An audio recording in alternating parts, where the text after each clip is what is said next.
Hello everyone, it's me Timothy here again. Today I will be going over chapter 19 of the textbook, The Case of the Murdered Student.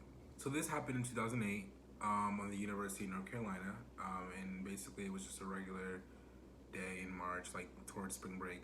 And news had got out that one of the students that went to that school had been killed and found in the street. And as soon as police went to identify the body, they realized that it was the student body president of the school. Well, her last name is Carson. We'll call her Carson for now. So immediately, journalists are on this, and people are trying to investigate of what's going on. Adam Rue, he was a student journalist that was a part of the investigation. Actually knew Carson personally. They did student government work together in the past, and he considered her like a really close friend. So it was very rough for him. This whole story kind of centralizes on Rue's decision and his thought process on if he really should be investigating the story, because he knew her personally. He didn't know if that would be a conflict for him, having to do with his emotions and then having to be straight and tough as this journalist. So after some thought, he decided that he would cover the story.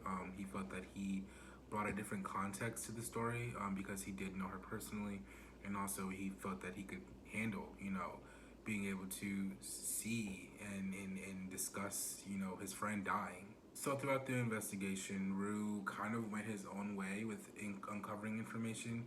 He went to sources that were in law enforcement that decided to remain unnamed, and this is usually not accepted. Officers and people out of the investigation, they want names. They want people, especially if you're a source. They want to know who the source is and if the information is valid.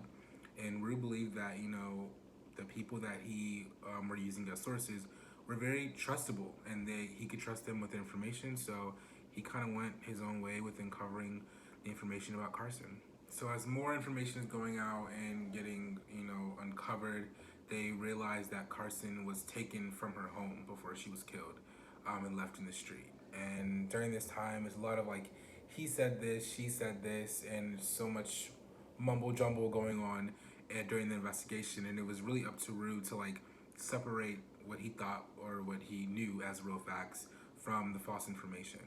Like I said earlier, this whole thing kind of tested Rue's his ability to balance his emotions from his work.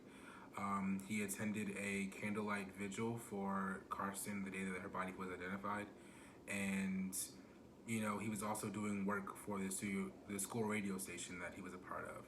So at this time, he's working, but it's still like the candlelight vigil for his friends. So he's trying to make sure he's respectable and not be in everyone's faces and asking questions, but also still doing his job.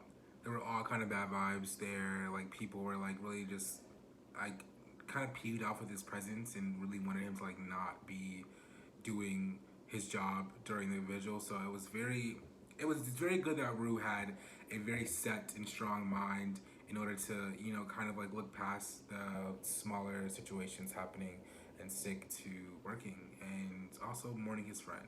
Rue also stated that he believed that he had a moral duty to really be there, and I believe that he does. I believe he handled it well, and he did what he needed to do, and he still was respectable, and he was able to definitely separate emotions and work without neglecting one or the other. You know what I mean? It's sometimes hard for people to do that, and he stuck with his morals and he stuck with what he believed in, and that is what this ethics thing is all about. So that was all I had for chapter 19. I hope you guys enjoyed. Well, I don't know if guys, but I hope you enjoyed watching this video, and I will see you next week.